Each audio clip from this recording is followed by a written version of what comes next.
Tenemos en la línea telefónica al doctor Luis de la Barreda, quien fue presidente del Instituto Ciudadano de Estudios sobre la Inseguridad. También fue el doctor de la Barreda, presidente de la Comisión de Derechos Humanos del Distrito Federal. Luis de la Barreda, buenos días, ¿cómo estás? Sergio, qué gusto saludarte, buenos días. Luis, cuéntanos tu opinión, en primer lugar, sobre la figura del arraigo, en segundo, sobre la figura del testigo colaborador o testigo protegido, y en tercero, ¿qué opinas de que la PGR, con este cambio de gobierno, esté empezando a tener dudas sobre estas figuras, estos instrumentos que se utilizaban o que se utilizan en la lucha contra la delincuencia organizada?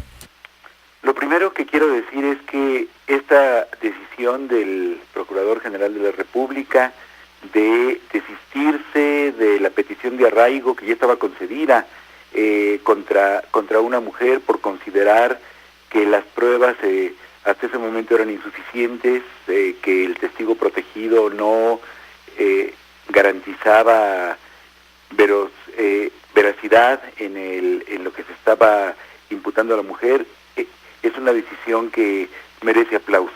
Las procuradurías de justicia precisamente deben procurar justicia, no deben fabricar culpables. Tanto la figura del arraigo como la figura del testigo protegido han sido utilizadas para cometer unos abusos terribles. El arraigo es una medida terriblemente arbitraria, va contra el principio de un derecho penal ilustrado que dice que hay que investigar para detener, porque en el arraigo se detiene para investigar. Hay que dejar muy en claro que se concede el arraigo, se solicita y se concede el arraigo porque todavía no existen los elementos de prueba que permitirían a un juez dictar la orden de aprehensión. Para dictar la orden de aprehensión basta con que existan pruebas que hagan probable la responsabilidad de un indiciado. En el arraigo todavía no existen estas pruebas y entonces a un sospechoso se le puede detener hasta por 80 días sin que existan estas pruebas en lo que se consiguen. Uno podría entender que en un caso excepcional el plazo que señala la Constitución de 48 horas o de 96 si se trata de delincuencia organizada puede ser insuficiente, pero 80 días es un plazo absolutamente exagerado, suficiente, más que suficiente, para echarle a perder la vida a una persona, para que esa persona pierda su trabajo, pierda su buena fama pública, pierda en ocasiones su relación sentimental. Es un plazo verdaderamente excesivo y muchas veces después de ese plazo, que era exagerado para que el Ministerio Público consiguiera pruebas, las pruebas no eran conseguidas y el asunto concluía en que la persona era liberada, pero era liberada de la detención, no era liberada de todos los demás problemas que le había ocasionado esta medida. Y aunque el arraigo no se cumple en un sitio que se denomine formalmente cárcel, cualquier lugar en donde estamos contra nuestra voluntad y del cual no podemos salir es técnicamente una prisión. Entonces el arraigo era una prisión, no solamente una prisión preventiva, aquella que se sufre mientras no haya sentencia, sino una prisión sin pruebas que permitieran iniciar un proceso.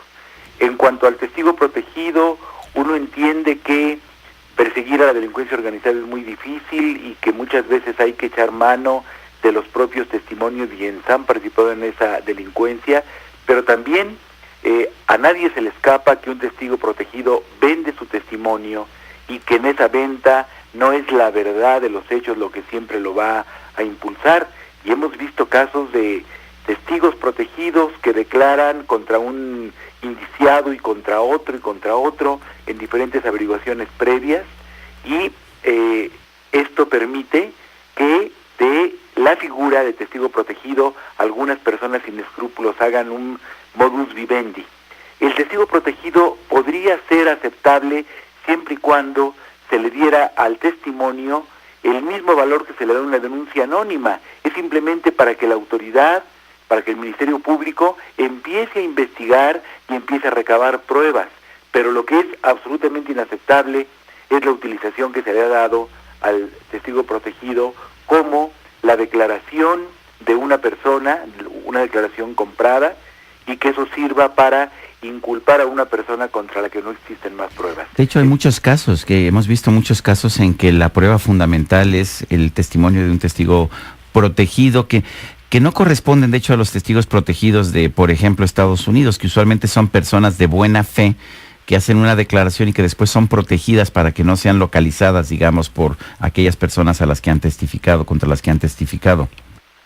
Así es, eso debe entenderse por testigo protegido, una protección especial de las autoridades para no sufrir represalias. Y también podría entenderse que a una persona arrepentida de haber participado en la delincuencia organizada se le tomara un testimonio y eso le diera ciertos beneficios procesales, por ejemplo. Lo que no es aceptable de ninguna manera es la compra de testimonios de personas cuya veracidad está completamente en entredicho. Pienso ahora en el caso del general Ángeles, que está preso básicamente por un testimonio de esta naturaleza, un testimonio que señala al general Ángeles cometiendo un delito en cierto lugar, cuando el general demostró claramente que él estaba fuera del país en ese momento, y entonces el testigo dice, bueno, me equivoqué de fecha. Qué fácil, ¿verdad? Qué cómodo. Sí, sí. Ahora, una cosa que hay que señalar, para que se conceda el arraigo y para que se dé valor a la declaración de un testigo protegido, es necesario que los jueces avalen tanto la petición de arraigo como la declaración del testigo protegido, y lamentablemente nuestros jueces lo han hecho. Las procuradurías lo han solicitado abusivamente, pero los jueces siempre tuvieron la facultad de decir no, y en muchísimos casos los han concedido, lo cual no habla bien de estos jueces, no habla bien entonces de una parte, de un sector, de un segmento muy importante de nuestro Poder Judicial. Es el procurador el que está poniendo en entredicho esta figura del arraigo. Lo había hecho antes la Corte, pero se burló su decisión al introducir la figura en la Constitución, pero después muchos jueces del Fuero Común y del Fuero Federal, con una gran complacencia ante el órgano de la acusación, han concedido arraigos y han dado valor a los testimonios de testigos protegidos de una manera totalmente arbitraria e injustificada. Bueno, pues, ¿te parece entonces una buena señal que se esté por lo menos considerando eliminar estas dos figuras? Me parece excelente que el procurador ya las haya puesto en entredicho, y es de esperarse, es de desearse que muy pronto el arraigo quede eliminado y la figura del testigo protegido sufra un cambio sustancial que impida los abusos terribles que se han venido cometiendo.